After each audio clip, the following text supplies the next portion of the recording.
Welcome to class students. In today's class we discuss conditional operator, operator precedence or priority and introduction to behavioral modeling. Next module, module 4.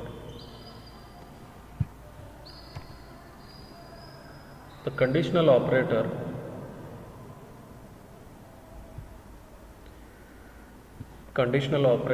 takes three operands: conditional expression, usage, conditional expression, this question mark, true expression, colon, false expression. The condition expression is first evaluated.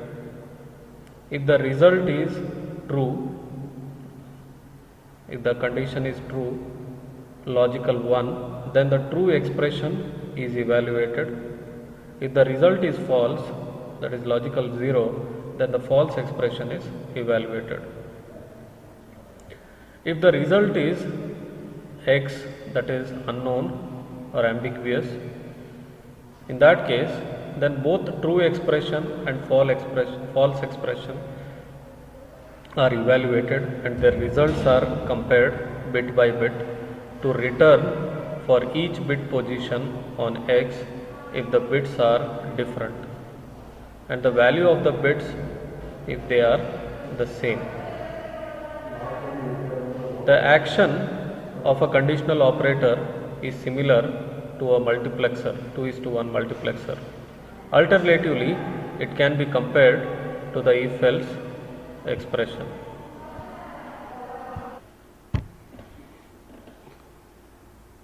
Consider here a 2:1 multiplexer where conditional expression is connected as select line. When condition expression is false, that is 0, false expression is evaluated, it is assigned to output.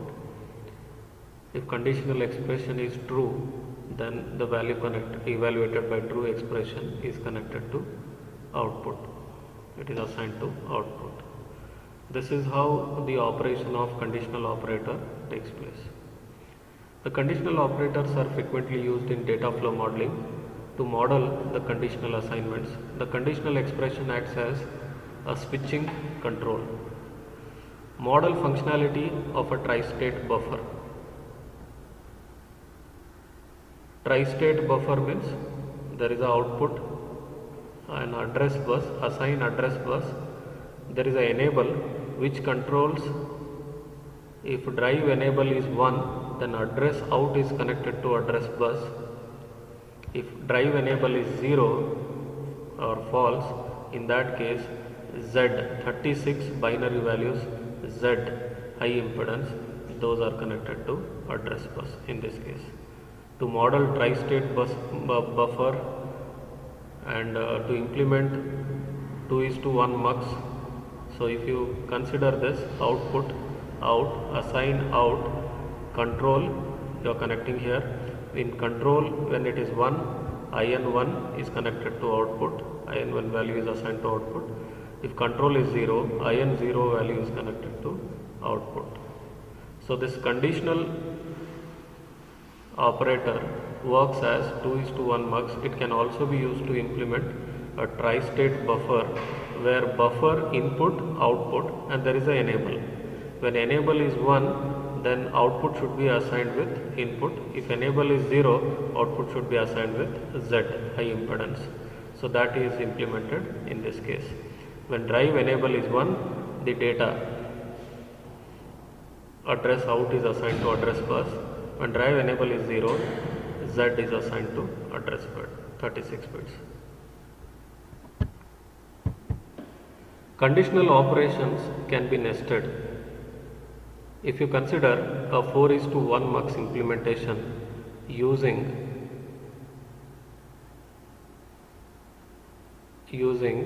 a conditional operator, here conditional operations can be nested. Each true expression and false expression can itself be a conditional operation. If you consider 4:1 mux, you have got two select lines, S1 and S0, I0, I1, I2, I3. Then based on select line values, if it is 0 0, output is assigned with I0, 0 1, output assigned with I1, 1 0, output assigned with I2, 1 1, output assigned with I3. So these values I0, I1, I2, I3, based on values of S1 and S0, these are assigned to output. Module 4 to 1 mux multiplexer using data flow conditional operator. So initial declaration part, I0 to I3, S1, S0 all are inputs, and this out is the output. So we have defined. In this, this is very important, you can observe here.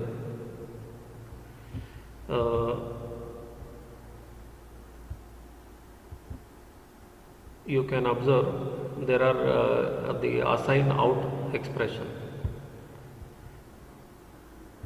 If you observe this expression, this is the output. Okay, output value need to be assigned based on S1 and S0. So first we are checking what? S1. If S1 value is 1, if S1 value is 1, then selection depends on S0 value. If S0 0, I2 should be selected. S0 1, I3 should be selected. Please observe, when S1 is 1, so I am writing here S1 as a conditional expression, question mark.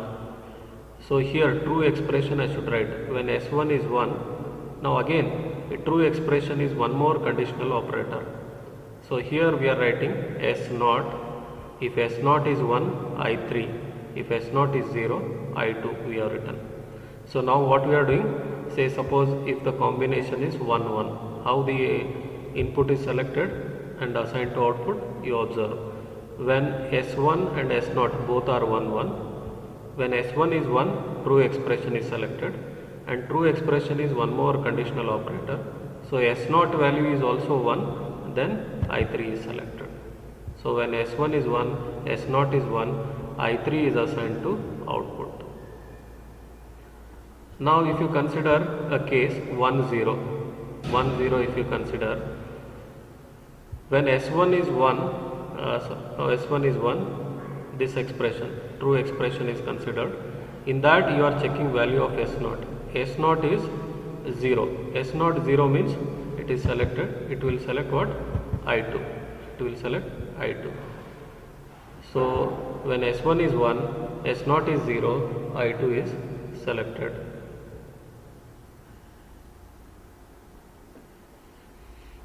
Next, if you observe, when this is false expression. This is a false expression. When S1 is 0, that particular statement is selected. False expression.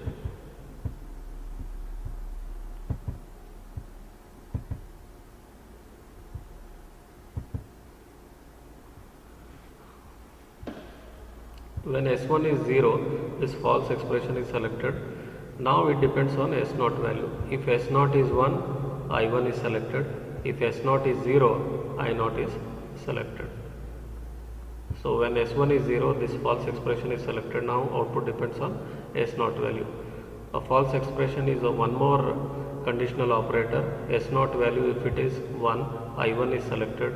If S1 value is 0, I0 is selected. So nesting of conditional operators is possible, where true expression and false expression can be via additional conditional operators it can use.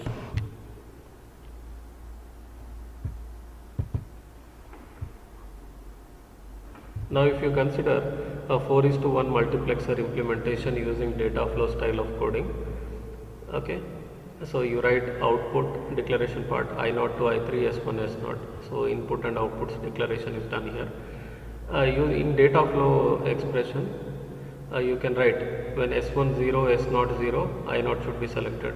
It is equivalent to Boolean expression S1 bar, S0 bar, I0, or S1 bar, S0 I1, or S1 S0 bar I2, S1 or S1 S0 I3, like that. So So 0 0 0 1 1 0 1 1.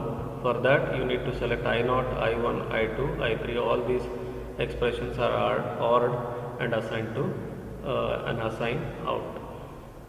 So output is a single expression consisting of S1, S0, I0, I1, I2 and I3.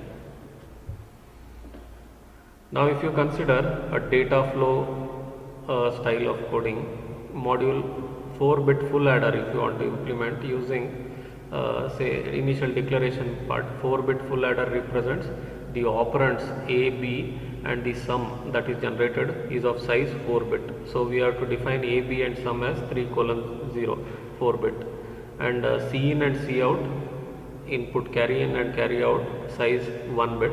So input C in, output C out. The final output that we are implementing, we have used assign statement to implement data flow style of coding. C out will act as a 5th bit of the sum.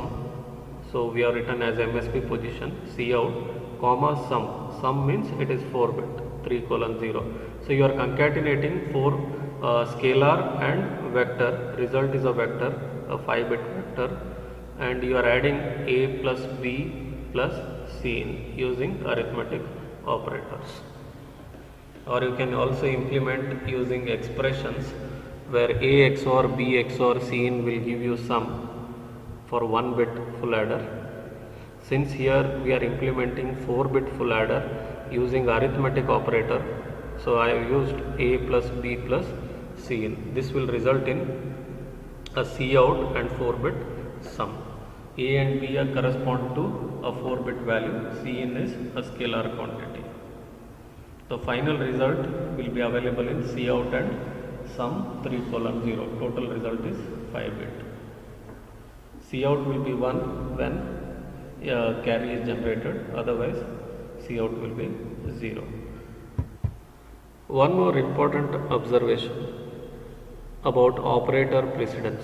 Operator precedence means a priority.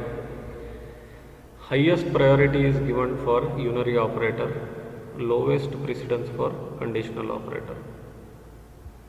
So in this order, highest precedence for unary, you have to remember this order: unary, multiply, divide, modulus, add, subtract, shift, relational, equality, reduction, logical and conditional.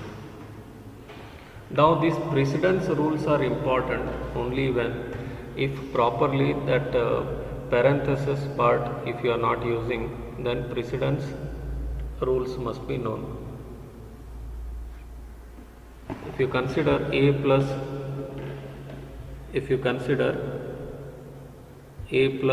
B into C, star operator, it's for multiplication, this is for divide, modulus. Say, assume that you have got an expression A plus B into C. In that case, B into C is evaluated first, and then the product of B into C is added with A. If you put parenthesis, braces, okay, A plus B within brace into C, if you write A plus B is performed first, then it is multiplied with C. Parenthesis overrule the precedence or operator precedence rules. So properly use parenthesis to avoid any confusion or getting erroneous or unexpected result.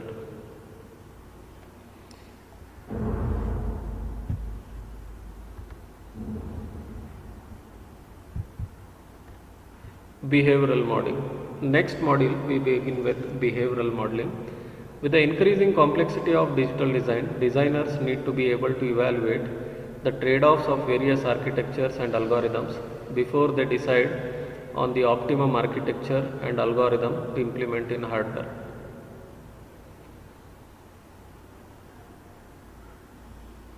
Gate level modeling and data flow style of coding. We have seen. Now in this chapter we are discussing behavioral modeling.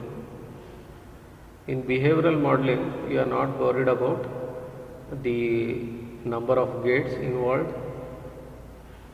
we are worried about here the truth table or behavior of the circuit, how it should function.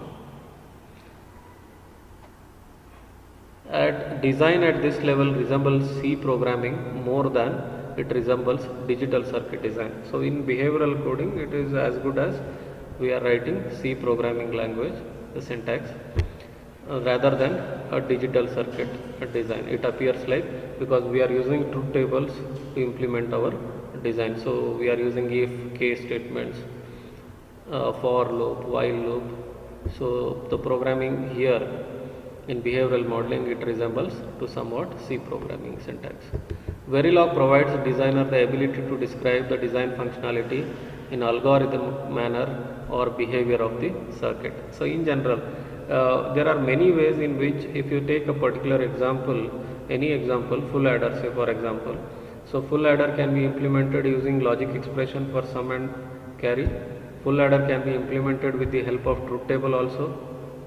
Full adder can be implemented using gates, number of gates that you are used to implement, based on that also.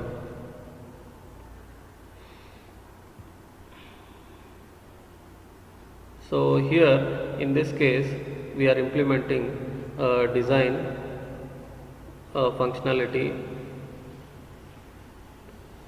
using, say, behavioral, means initial, always statements, if, case, using those statements, and assignment statements within always, using that we are implementing.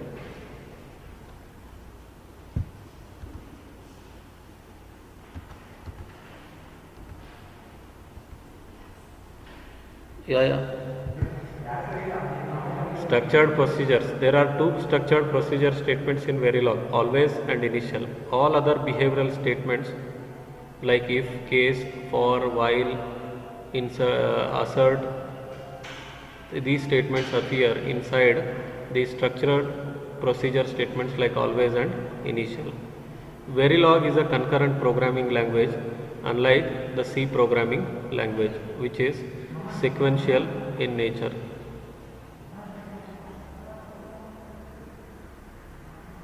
Verilog is a concurrent programming language, unlike C programming language, which is sequential in nature. That means whenever input value changes, then only program should evaluate. So that we are referring it as concurrency, concurrent programming language. C programming, once program starts execution, it executes each line line by line continuously. Activity flows in Verilog run in parallel rather than sequence. So in Verilog execution, already we have seen in previous classes, the execution may happen parallel in some cases, or in general we can say execution occurs based on the changes in value of input signal. So if you write more than one always statement or more than one always and initial statement, all these statements are executed parallelly.